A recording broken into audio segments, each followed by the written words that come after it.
તો કેમ છો મિત્રો? જય માતાજી બધાને. આજ રવિવાર છે એટલે આજ અમારી દુકાન બંધ છે, એટલે બીજી વાડી છે ને આ કને જો આટો મારવા આવ્યા છે. એમાં પપ્પાની ને આયા 10 વીઘા વાડી, એમાં 5 વીઘાનો ગુવાર વાવેલો હોય, જોઈ લો તમે.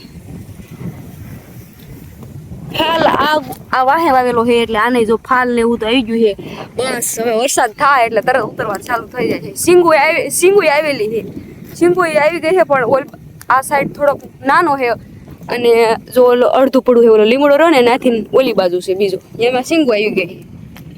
જોઈ લો આ પાણીની તાણી. વરસાદ થાય એટલે સીધો ઉતરવાનો ચાલુ. જો ટપક હોય ને ટપક એટલે આટલો ફાયદો થાય.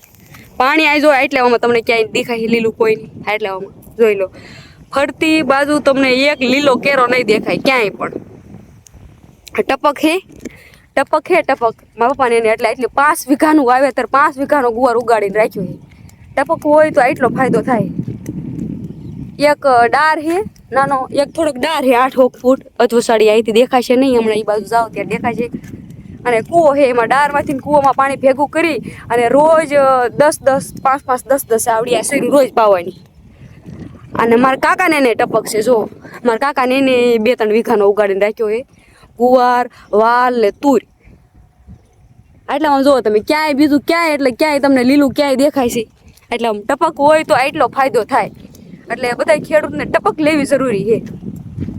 અને આ ગુવાર સીધો ભાવમાં આવી જાય. હમણાં વરસાદ થાય એટલે ડાયરેક્ટ આ ઉતરવાનો અત્યારમાં સિંગુ આવે છે, પણ આમ વધતી નથી ને આમ ખરી જાય, સિંગુ આવીને ખરી જાય. કારણ કે પાણીની તાળ છે ને, ખાલી અત્યારે આ ગુવારને છે ને જીવતો રાખવાનો કામ છે અમારે. જીવતો ઉગીને રાગે જીવતો. વરસાદ થયો એટલે ડાયરેક્ટ ઉતરવાનું ચાલુ. એક વખત વરસાદ આવી ગયો એટલે તાણ ભાંગી ગઈ, તો એટલું બધું પાણી નથી એટલે હરખો ગુવાર આમ બરોબર પાણી વગરનો એવો હરખો થાય.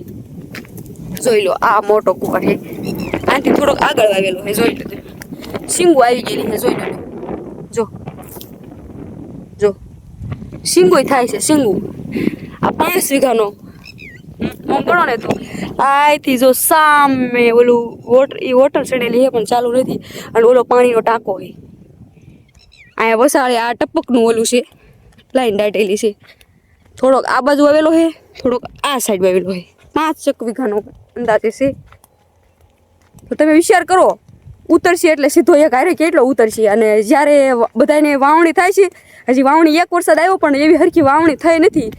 માપે વરસાદ આવ્યો હોય, બધાએ વિયાર વાવી દીધું હોય પણ હજી હરખું ઉગ્યું નથી.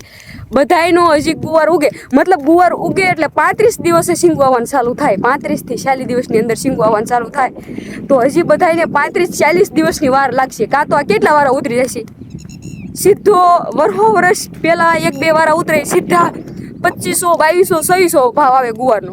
તો બધાય ખેડૂતને ટપક લેવી જરૂરી છે. જો આ ડાર છે, આ ડારમાંથી થોડું પાણી ભેગું કરી જો સામે ટાંકો પાણીનો છે ને એમાં નાખવી, અને એ પાણીના ટાંકામાંથી પાછું કૂવામાં પાણી જાય, અને કૂવામાંથી આવે આ ટપકમાં. જોઈ લો અત્યારમાં એટલું વાવેતર કરેલું છે. તો ટપક હોવું કેટલું જરૂરી છે તમે વિચાર કરો. વર્ષ તો 2-3 વીઘાનો હોય તોય 5-6 વાર ઉતરી જાય, પછી 40-50 મણનો વારો આવે સીધો, 40-50 મણનો. એટલે બધા ખેડૂત મિત્રોને ટપક લેવી જરૂરી.